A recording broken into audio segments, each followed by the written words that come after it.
바로 모두 자리에 앉아주시기 바랍니다.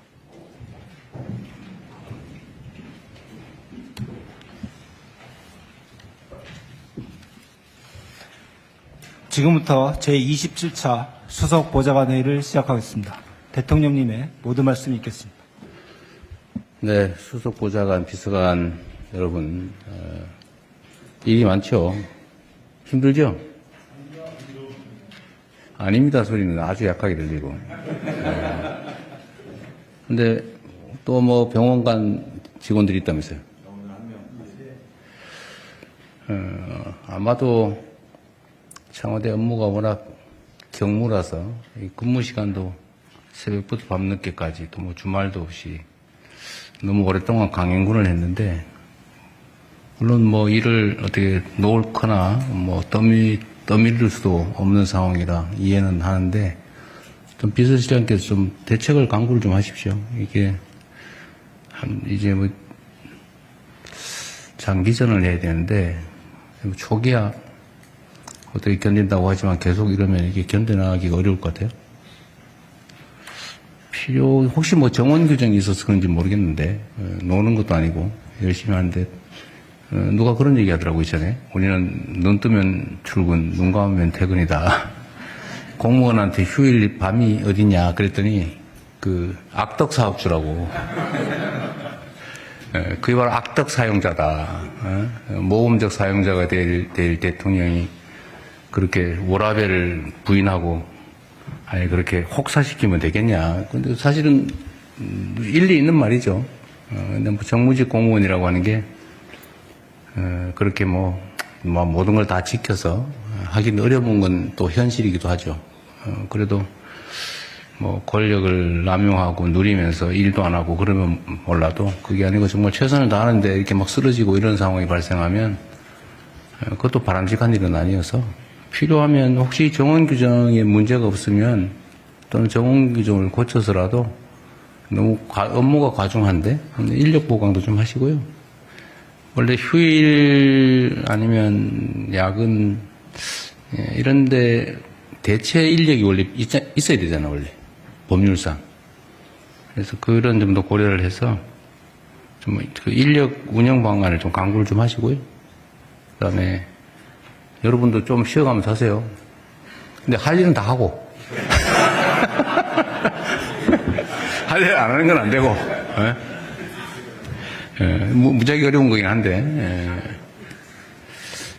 하여튼 쓰러지거나 그런 일 없게 잘 관리하십시오. 중동 상황이 지속되면서 국제 에너지 수급의 불안정성이 심화되고 있습니다. 국내 역시 유가 상승, 또 핵심 원자재 수급 등의 여파로 민생과 경제산업 전반에 우려가 커지고 있습니다. 이런 상황이 계속되면 소비, 투자 심리가 위축되고 또 어렵게 맞은 이 경제 회복 흐름도 약화될 수가 있습니다. 특히 경제가 어려워질수록 취약계층이 받는 충격이 훨씬 더 큽니다. 우리 뭐 경험적으로 알고 있죠. 이렇게 상황이 어려우면 서민들의 삶이 더 팍팍해지고 또 부의 분배도 악화되는 경향이 있습니다. 이게 이제 양극화 불평등을 악화시키죠. 그리고 결국은 사회적 불안까지 이야기하게 됩니다. 지금은 뭐 이것저것 막 따질 때가 아닙니다. 민생 경제 충격 완화를 위한 골든타임을 절대로 허비해서는 안 되겠습니다. 우리가 할 수 있는 모든 정책 수단을 다각도로 총동원해서 이걸 신속하고 또 정교하게 집행하는 데 역량을 집중해야 되겠습니다.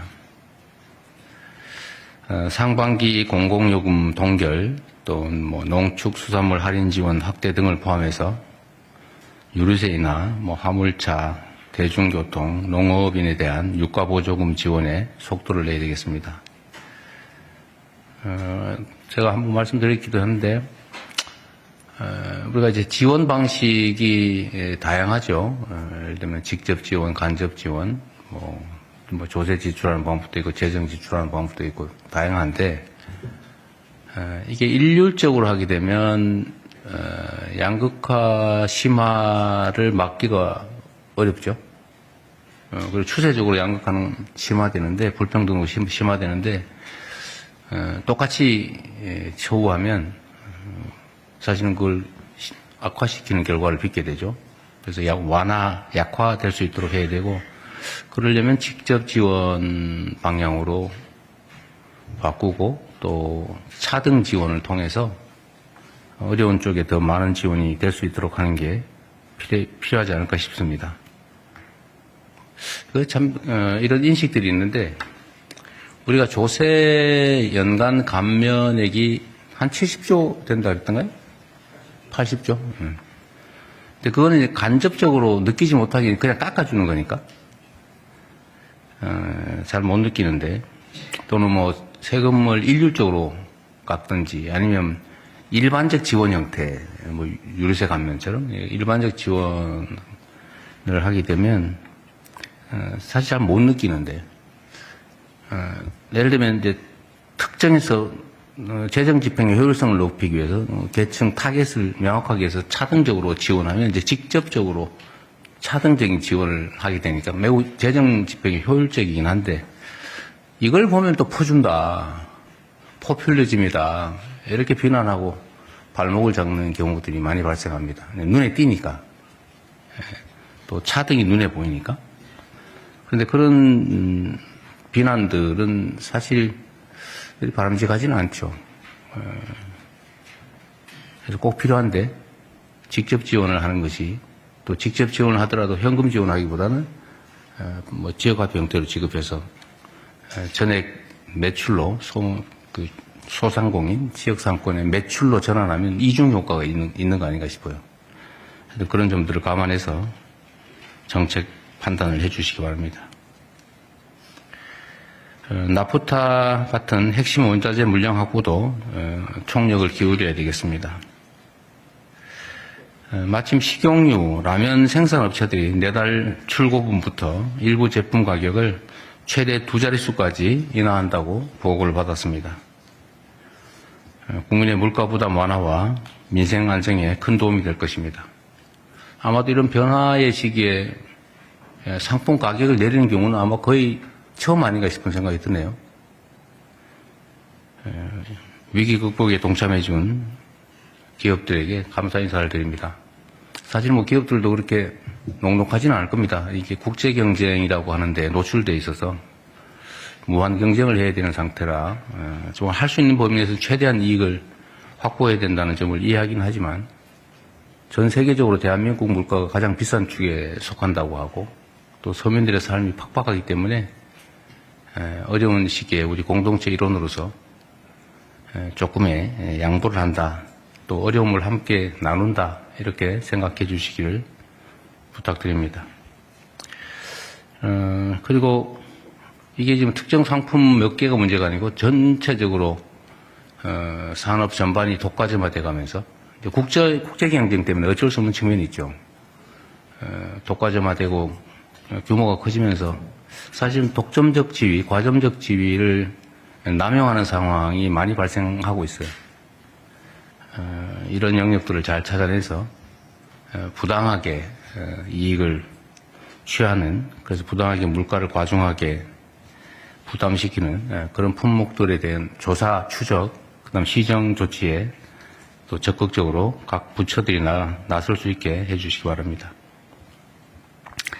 위기일수록 민생 안정과 경제 회복이 뒷걸음질 치지 않게 재정의 신속한 투입도 꼭 필요합니다. 결국 추경 편성을 하지 않을 수가 없는데, 추경 편성도 최대한 신속하게 해주시기 바랍니다. 이게 뭐 추경 편성하기로 결정하고 나면 보통 뭐 한두 달씩, 빠르게 한다고 하는 게 한두 달씩 걸리는 게 기존의 관행인 것 같은데, 어렵더라도 밤새서, 정책시장님 아시겠죠? 밤새서, 그 주말이 어디 있어요 지금? 방금 전까지 좀 편하게 하라고 하시는데. 그건 그거고. 어쨌든 최대한 신속하게. 그렇게 하겠습니다. 어쨌든 우리가 국민들께 해드릴 수 있는 일들이 이런 거죠. 똑같은 역량을 가지고 일을 하되 어쨌든 시간을 최소한으로 줄이고, 또 중간에 새는데 없게 치밀하게 또 안도 만들고 어렵긴 하겠지만 그렇게 하는 게 실력이자 역량 아닐까 싶어요. 잠은 좀 덜 주무시도록 하시고. 요새 눈이 좀 팽해지시는 것 같긴 한데, 그래도,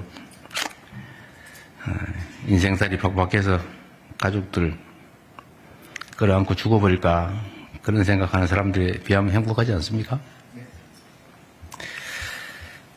현재 당면한 민생 경제 위기를 극복하는 것을 넘어서서 이걸 국가 대전환의 새로운 기회로 삼는 지혜가 필요합니다. 보통 위기에 대해서 전에 한번 말씀드렸는데 위기를 이겨내지 못하는 건 바보고 모자란 것이고 위기를 극복하는 것은 당연한 거고 진짜 실력은 위기를 기회로 만드는 것이다. 실제로 그런 면이 있죠. 위기는 일단 공동체를 결집시킵니다. 그리고 부당한 이익을 취하고 있던 기득권 입장에서는 양보할 수밖에 없는 상황이 만들어지죠. 잠재됐던 문제들을 드러내서 우리 사회 전반의 체질을 개선할 수 있는 결단의 기회를 제공하기도 합니다. 특히 이번 중동발 위기를 통해서 우리 사회 곳곳에 쌓여 있는 불공정하고 또 불합리한 각종의 탈법, 편법을 바로잡을 필요성이 다시 한번 확인되고 있습니다. 이런 위기 상황을 이용해서 자신만 살겠다. 나 이번 기회에 좀 돈 많이 모아봐야 되겠다. 뭐 이런 분들이 있을 수 있는데 그건 잘못됐죠. 쇳불도 당기게 된다고 비정상의 정상화에 대한 국민적 열망이 높은 지금이야말로 대전환에 속도를 내고 실제 성과를 낼 수 있는 기회입니다. 에너지 수급 통로의 다변화, 불합리한 유류시장 개혁, 자본시장 투명성 강화를 비롯해서 재생에너지 중심으로 신속하게 전환할 수 있도록 박차를 가해야 되겠습니다. 석유화학 구조 개편 등 핵심 산업개혁도 흔들림 없이 이어가야 되겠습니다. 국회가 오늘 대미투자특별법을 합의 처리한다고 합니다. 이번 위기가 경제산업의 대전환을 이끄는 기회가 되도록 여야가 다시 한번 힘을 모아주시기를 부탁드립니다. 그리고 우리 국민의힘을 포함한 야당에도 감사 말씀을 다시 한번 드립니다. 입장은 이해하죠. 여러 가지 어려움들이 있을 텐데도 이런 대외적 관계에서 문제가 되지 않도록 이렇게 협조해 주신 점에 대해서 다시 한번 감사드립니다. BTS 광화문 공연을 앞두고 세계의 관심이 대한민국에 집중되고 있습니다. 수많은 인파가 몰릴 것이기 때문에 무엇보다 사전에 현장 관리 방안을 철저하게 수립 시행해야 되겠습니다. 교통, 응급의료 체계를 세밀하게 점검하고 특히 안전대책 그리고 화장실 같은 편의시설도 신경 써주시기 바랍니다. 바가지 상술에 대한 단속 제재도 엄정하게 해야 되겠습니다. 이 바가지 상술이 이게 일회적인 게 아니라 대한민국의 이미지를 나쁘게 해서 앞으로 대한민국의 주력 산업이 되어야 될 관광 산업에 상당한 타격을 가할 수도 있습니다. 이번 공연이 K컬처의 위상을 높이는 계기가 되도록 세심하게 신경 써주시기 바랍니다. 이상입니다. 네, 언론인 여러분.